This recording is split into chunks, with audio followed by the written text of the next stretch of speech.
And there we are. What's going on, everybody? Good morning. Today is Tuesday. It is March 29th, 2022. My name is Jeremy, and this is my first cup. Good morning, Mark. Good morning, Tommy. Good morning to all the rest of you, whether you are watching live, later, or listening. Thanks for joining. How are you? How was your Monday? I have to say, I had a pretty solid Monday. It was a little more productive than I expected. I had a couple projects that I worked on that didn't take as long as I'd expected. And I was done about 3:30, which in my brain, I'm trying to retrain myself to say, Jeremy, that's not early. I start work at 6:30 in the morning. 6:30 to 3:30 is still a full day. More than a full day. But I'm getting better. I'm getting better at giving myself a little bit of time and space. And then I went off to the gym and had some great conversation. Came home and had some dinner, and it was a good day. Did you check out yesterday's episode of Martial Arts Radio? Came out really good. Available in your podcast feed. You probably knew that. I don't know if we have anybody who watches this show or listens to this show that doesn't check out the podcast. We might have one or two people, but if you like good stories, you want to check out Martial Arts Radio. Even if you're not a martial artist, they're great stories. Speaking of great stories, there's a new season of Serial.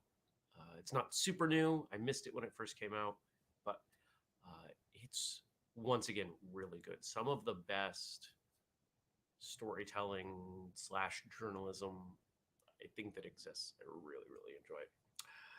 Oh, good morning, Ray. Good morning, Dennis and Jenny and Kelly and Frank. Yikes. Frank had 5 teeth extracted yesterday. Well, I'm expecting that you're probably in some discomfort, my friend, and I hope you feel better. Yeah. I only have 2 wisdom teeth. A lot of dental professionals are surprised when I tell them that. Like, no, I only have 2. I don't remember whether it's top or bottom, but yeah, I only have 2. It's at the point now where when they want to take x-rays of my wisdom teeth to see if they've moved, I'm like, no.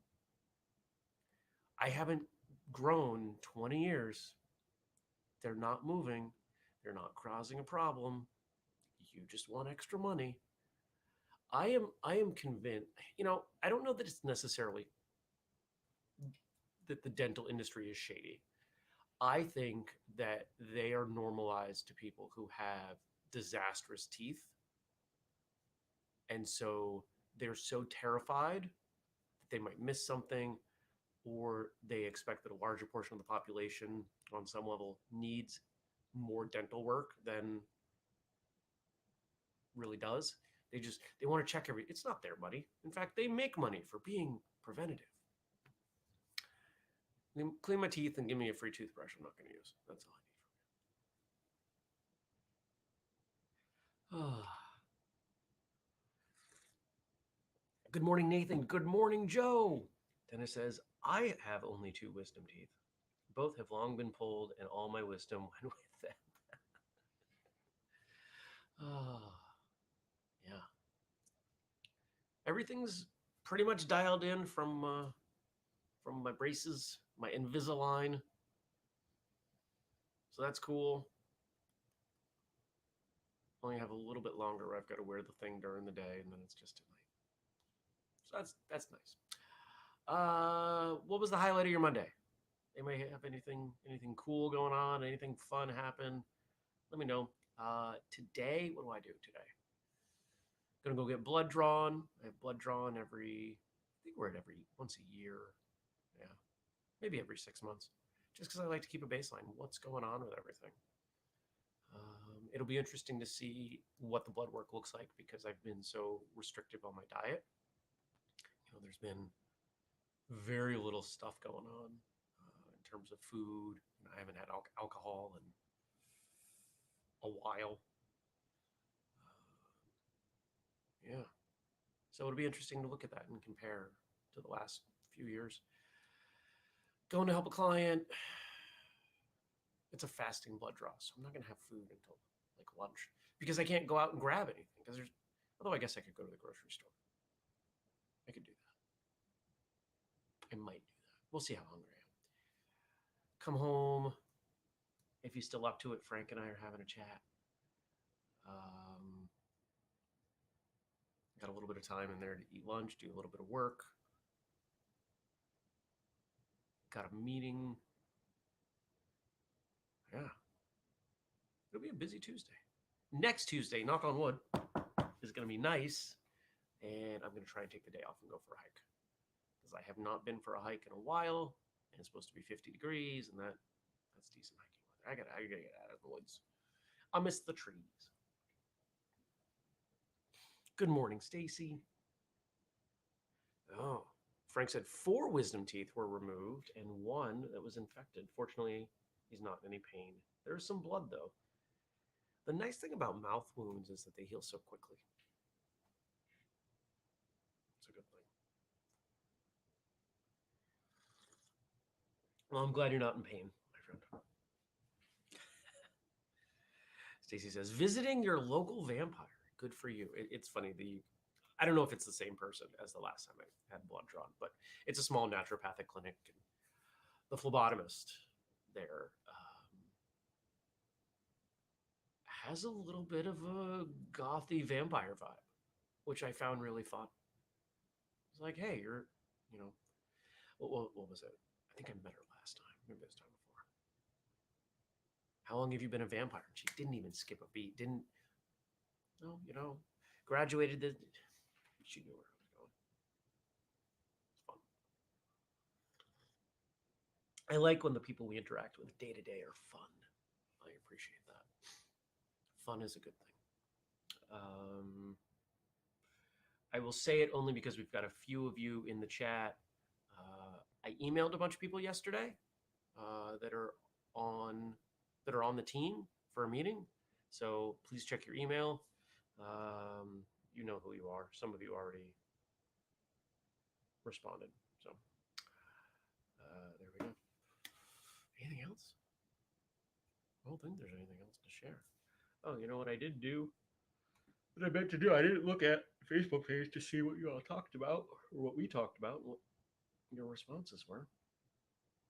Yeah. Only one answer. So hard to get you guys to respond to these questions on Facebook. Well, I'll pose the question here. We can talk about it because you're all part of the chat. Have you ever thought about living somewhere else? Here, I'll read it.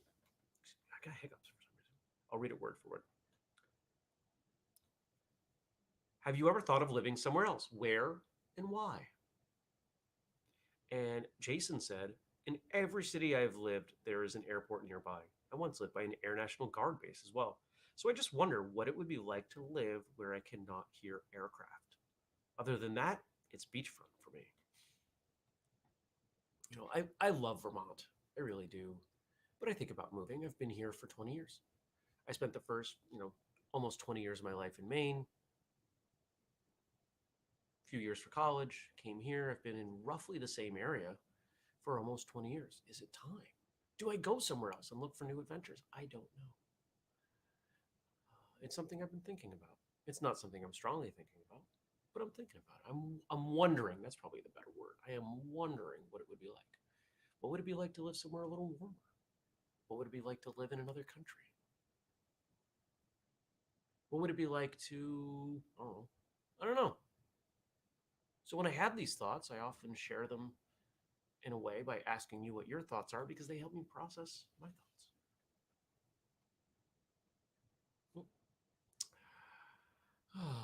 It's snowy again. It's cold. It's supposed to warm up. I think it's after today. It starts to warm up again. But knock on wood, more sap, more maple syrup. Drinking mint tea today. All right, I gotta say because I'm is blowing my mind. The whole thing that happened at the Oscars with Chris Rock and Will Smith. It doesn't need that much attention. It doesn't deserve that much attention. Truly doesn't. I think there's a good chance it was set up, because look at how many people are talking about it.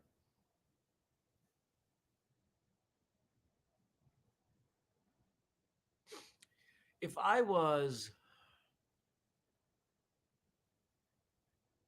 if I was a less ethical marketer, I think it's pretty easy to see what people respond to. And I think it's pretty easy to create content that makes people respond in a strong emotional way. You get people riled up. Now, I'm not for a moment going to even suggest that what's happening in Ukraine is a good thing. But take a look at the way it's covered by the major media. They're working really hard to incite emotional response. Emotional response is what makes people take action.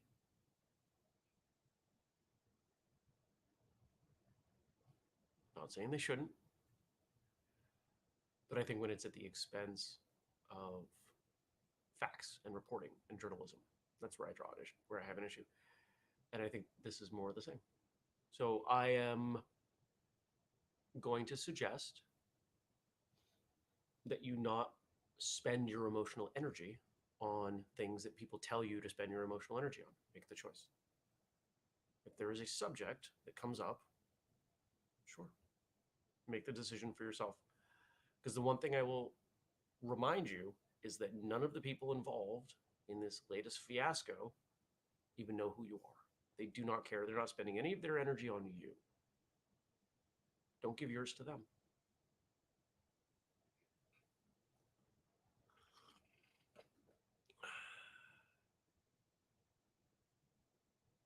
All right. Questions here, or answers. Here we go. Tommy says, I found my forever place here where I want to live after traveling as a young man. Andy says he'd like to wake up with no snow. Tommy likes mint tea. Kelly says she plans to move south in a couple years. No more winter. Dennis says, as a young adult, I wanted to one day move to Westbrook, Connecticut, right on the water. I used to visit family that lives there for years. As it turns out, I only missed the mark by about 20 miles north of Westbrook. Stacy says, let's give Gaga and Manelli more. Tommy says his dad snowbirded. Dennis, I believe that incident is what they call in pro wrestling a work, and that's the only attention I will pay it.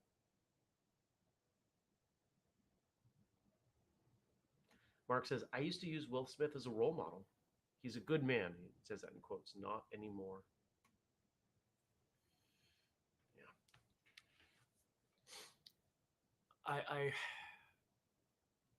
I think we all know that mental health is collectively down, right? Our collective mental health has decreased.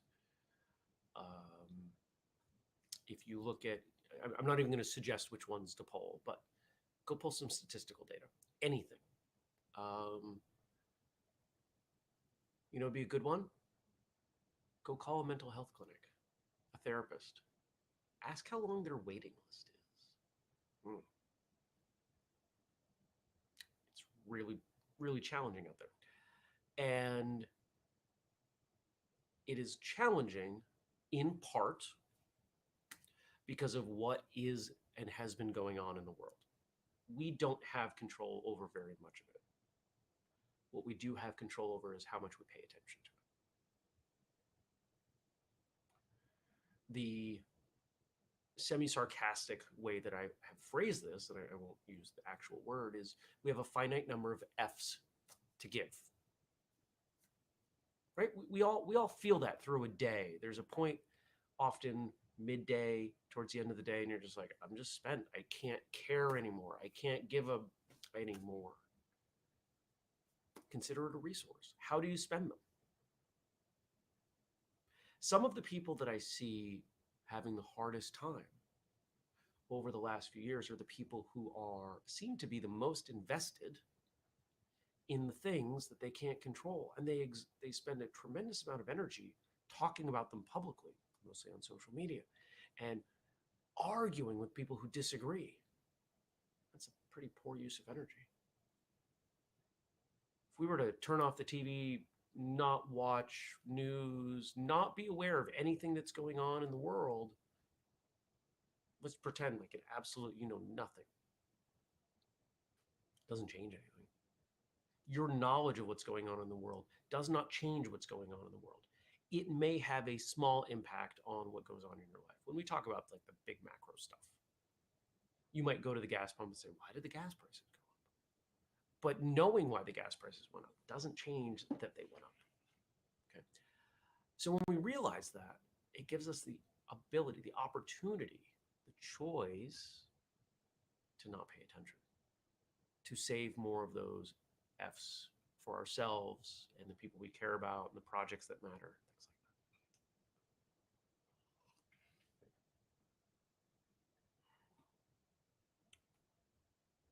Ray says, my long-term goal is to move to Hawaii when I retire.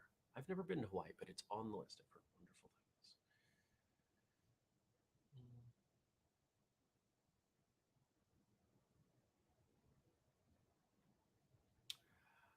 Frank says, remember the Stress in America survey from the American Psychological Association? We talked about it here on First Cup. I don't remember that. I don't remember the details. I don't remember what the results were, but yes, like we're all collectively struggling.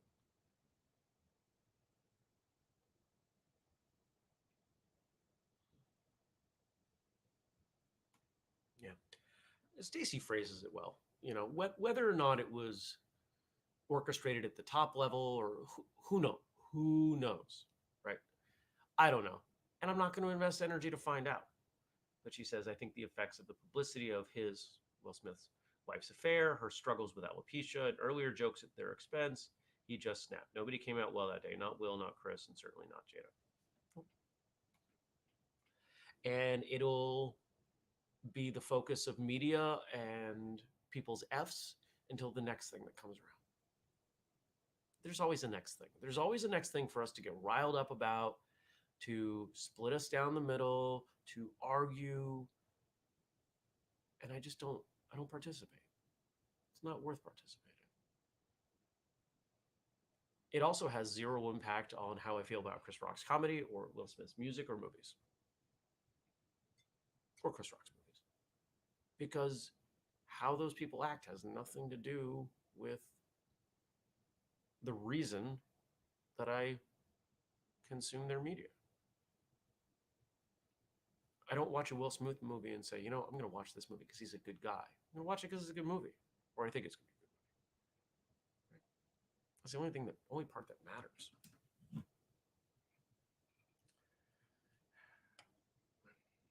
Okay, next.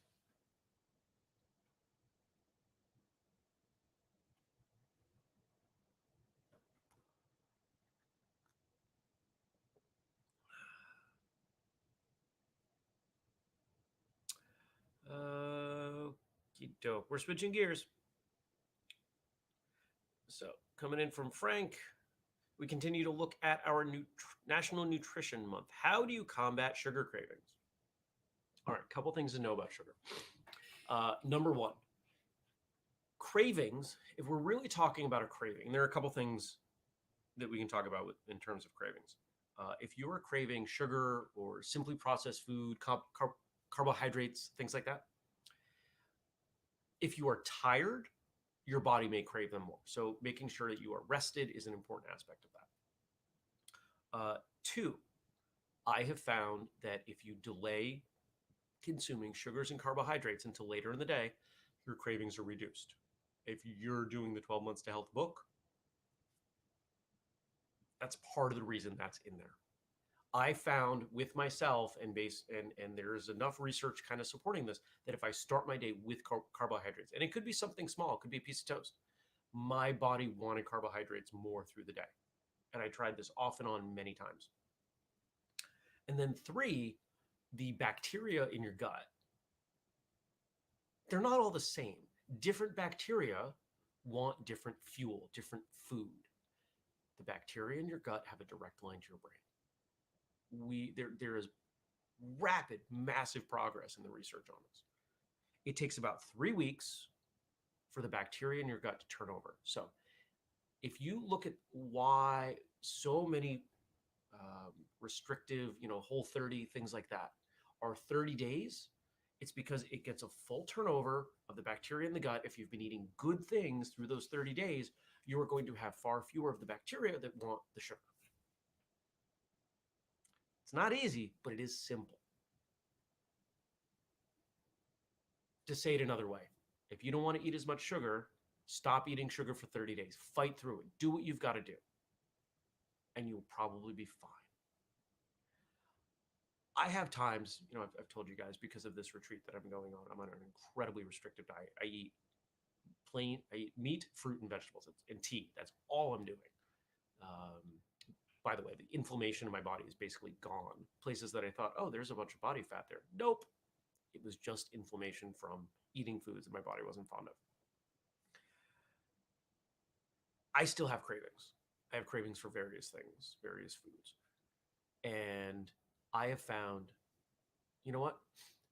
I could have a little bit of this. This is a choice. I'm reminding myself, I am choosing to do this, but I'm choosing to not do it right now. If I still have that craving in, a few hours, I will think about it again. Because I can wait an hour or two. I can wait 4 hours. I can wait a day. It's when we start saying, I'm never going to have that, or it's such a long period of time that it becomes exhausting.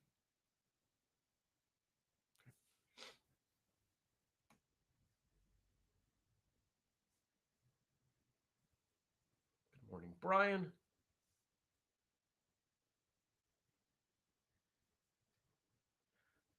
Next.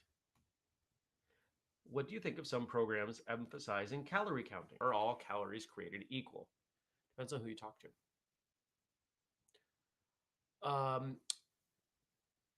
I don't like counting calories as a long-term strategy. It's exhausting. And then when you start to realize that packaged food, where the calories are written on there, and a lot of people gravitate towards those food because it's easier to do the work. Oh, I just, read what's on the box. Those numbers can be up or down 20%. It is legally permissible. It's a huge swing. So if you end up with something that is, let's say a box, let's say you're going to eat something that's 1,000 calories, it could be 800, it could be 1,200. There's a 400 calorie swing. That's a 40% swing. There could be a 40% swing in what you're doing.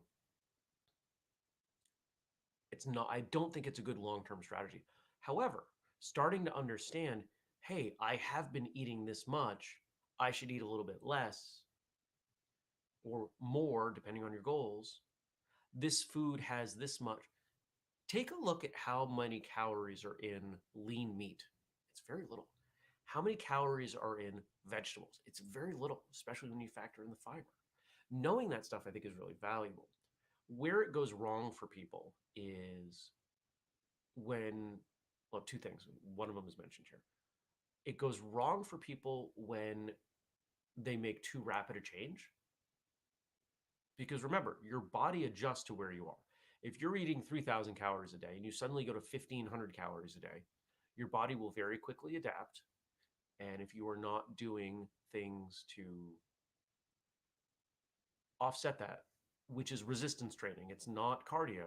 If you're not doing resistance training as you're doing this, and honestly, you'd have to do a ton to compensate for that. It's too big of a swing. You will very quickly end up with a body that you had at 3,000 calories, and now you're only eating 1,500. And if you try to go up, you're going to gain weight. You got to be careful. You got to make slow, steady movements.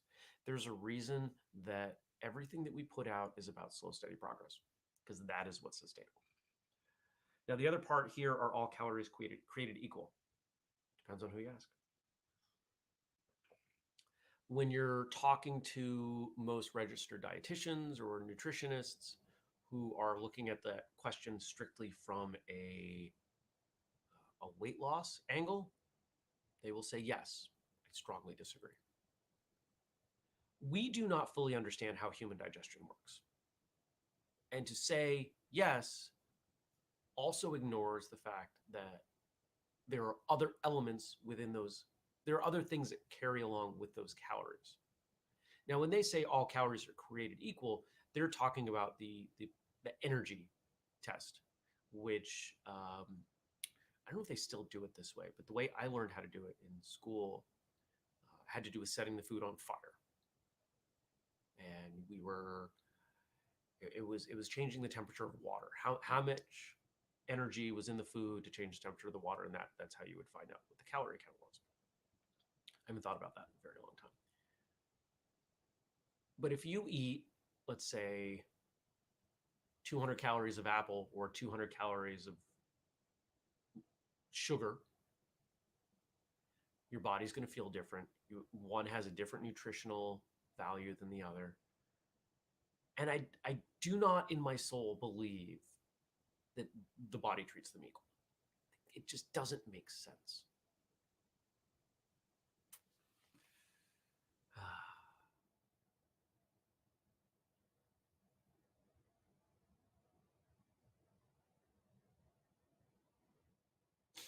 Jenny says, I love puzzles, and changing the way I have I have to eat has been a fun puzzle. No gluten, dairy, peanuts, soy, etc. When it came time to reduce sugar, I was already used to seeking out substitutes. Now I can use the what can I have instead process to substitute for pretty much anything. I like the positive side of things. I like, instead of saying, I can't have this, I'm not going to have this. Choice. Choice is power. Instead of not having things, what are you having? This is why, if you look through 12 Months to Health, we're not talking about don't eat this, don't eat that. It's, I think in every case, there might be one or two, I don't remember all 12 off the top of my head. We're telling you to add things in. When you add a glass of water to your morning routine, you're likely to eat less food. You're likely to make better decisions through the day. You're likely to remain more hydrated and look to water through the day. Not stop drinking soda, stop drinking alcohol, right? Like, when we focus on the negative side of things, it requires far more willpower, and it feels like less of a choice. Choice is power.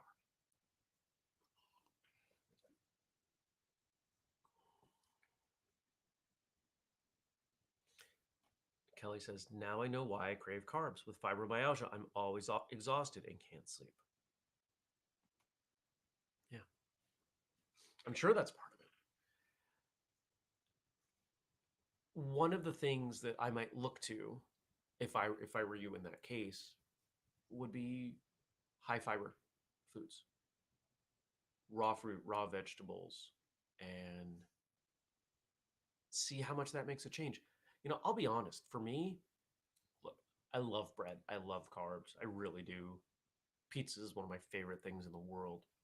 Mexican food's close second. Actually, Mexican food might be first. Anyway, both have a substantial amount of carbohydrate involved.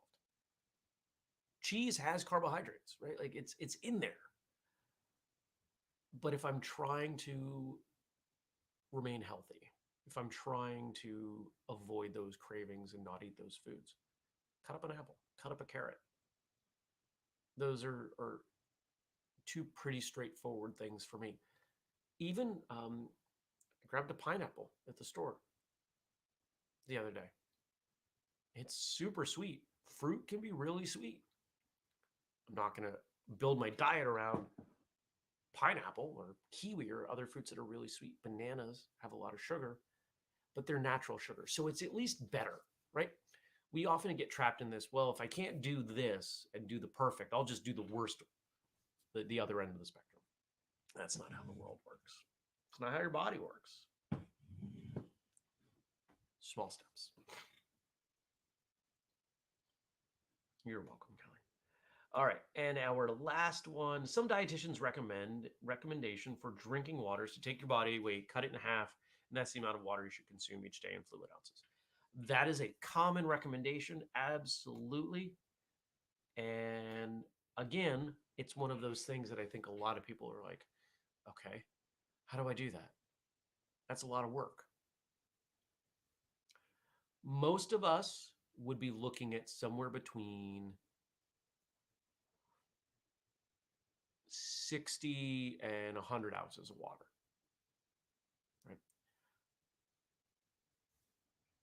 little under half gallon to 3/4 of a gallon. So if you split the difference at a half gallon, a standard size Nalgene is 32. If you can get through 2 of those in a day, you're probably good. But here's the thing. For a lot of people, that is a huge amount of water, and they spend a lot of time running to the bathroom, and it also ignores how much other fluid you're getting. I had water. Now I'm having tea. I'm having all this tea. There's a lot of tea in here. There's a lot of water in here. The idea that coffee doesn't count, that's silly. Is it as hydrating as water? Probably not, but it doesn't mean it doesn't count. Most of us should be looking at half a gallon of fluids throughout the day, everything included. If you eat soup, there's fluid in there, there's water in there, right? The best test for how hydrated you are, it's the color of what you're expelling. I'm sure we all have an idea of what that's supposed to be. If you don't, you can find out pretty quickly. The short version, a very small amount of color. Okay.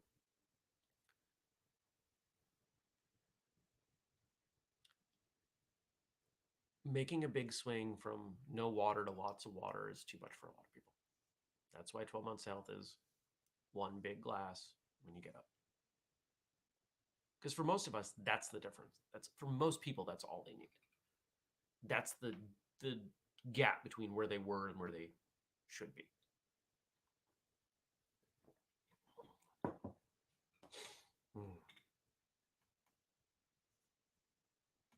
Frank says, I may as well spend the entire day in the bathroom if I did that. Exactly.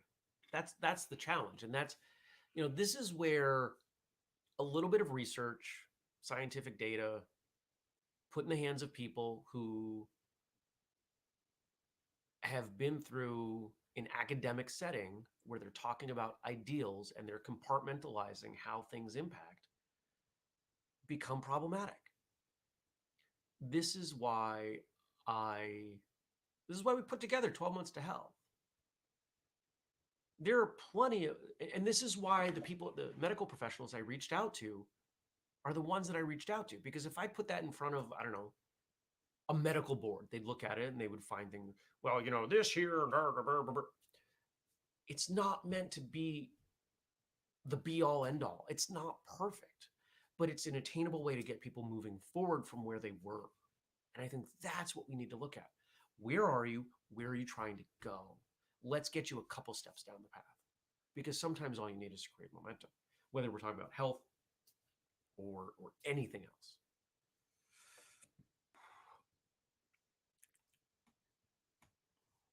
Jenny says, I've noticed that when I first started drinking an increased amount of water, it went through me almost immediately.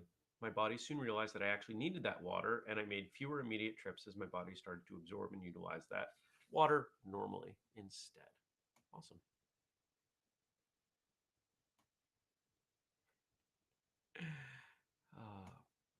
Kelly says, my acupuncture says to base it on the color of your urine. That's what I was hinting at. If it's clear, you've had enough water. If you go beyond, you're also flushing out good stuff too. Yep. That's why I say not completely devoid of color. There should be a little bit, there should be a tint to it. And let's just say, if you have a really clean toilet, it's easy to tell.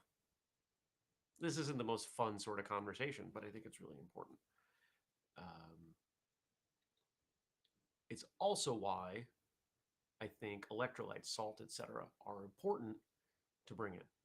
Right? Anyway, that's later in the book. Jenny says, pale yellow. I say it as you should just barely be able to tell that it's yellow. If you look at it and you're like, I don't see any yellow, or I'm not sure that it's yellow, too much water. If it's dark, it may not mean. See, this is where it gets complicated. If it's dark, it may not mean that you're not drinking enough water. It could be specifically B vitamins will discolor urine yellow. If you've ever Here, we're already so deep into this. If you've ever gone pee and you've looked at it and you're like, why is it neon yellow? It's probably B vitamins. Um, and then, of course, asparagus. I'm closing the door on pee conversation now. Okay. It's time. Let's wind down. And Jenny says, this is great breakfast conversation, especially for a show called First Cup. It's the natural follow up, right? LOL, yes. And Mark says, I guess I'll clean my toilet. I love it. You guys are great. Thanks for giving me a platform to talk about pee. Thank you, Frank, for these questions. These are great questions. I love talking about this stuff. I'm really passionate about it because I think the place that I occupy is someone who enjoys understanding the research, but can translate it and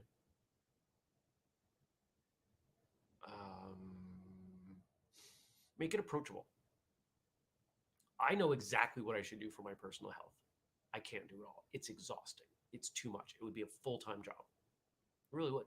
In fact, one of the goals, if I really have money, is to hire someone to grocery shop for me, meal plan for me, coordinate with my personal trainer that I don't have but would, cook the meals, right? So they can figure out, okay, so Jeremy, this is what Jeremy's day looks like. This is when he worked out. This is how he's feeling. Here's his heart rate variability. Here's his last blood draw from last month, because I probably do it monthly, and do all those things.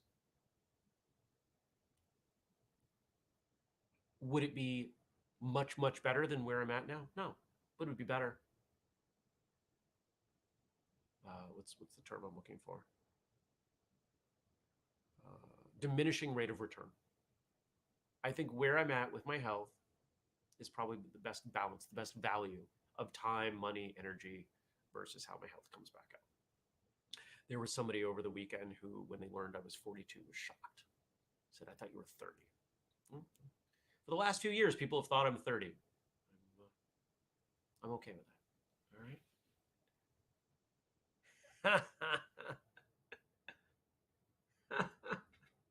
I am not going to read those jokes, but they're funny. If you want to see the jokes that I'm not reading, you should start coming to First Cup Live. If you're watching on Facebook, I think everybody here is on Facebook. Yeah. If you're watching on Facebook, you can probably check out the replay on Facebook and look through the comments. I want to thank everybody for watching today. Facebook, YouTube, Twitch. We've got a few Twitch followers now. For those of you out there, if you do have a Twitch account, please subscribe. If you're willing to take a few minutes, go make one. If you don't, and then subscribe. There are some things that we can do as we build that platform that we can't do on other platforms. So we're looking at making a go there as well with some other things. If you haven't liked or liked or hearted or whatever based on the platform you're on this episode, please do. It helps the algorithm for next time we go live. And remember, if you want to support what we're doing, you got a bunch of ways you can do it. The easiest ones, we've got a Patreon where we post more content, exclusive stuff, and you get merch. It's a great value. People don't stop their Patreon contributions. You can start as little as $2 a month. Patreon.com/whistlekick. You've also got the code FirstCup15 to save 15% on anything at whistlekick.com. Training programs or shirts or mugs, or there's some cool new stuff coming. I got to be honest. You guys are going to dig some of the stuff that we've got coming this year. And if you want the full list, it's whistlekick.com/family, which we update every week with behind the scenes and bonuses and some good stuff in there. And we do the show every weekday, 6:30 a.m. US, right here on YouTube, on Facebook, and we alternate between Twitch and Twitter. I want to thank everybody for joining today. Good times. I hope you have a great day. I'll see you back here tomorrow. Take care. Peace.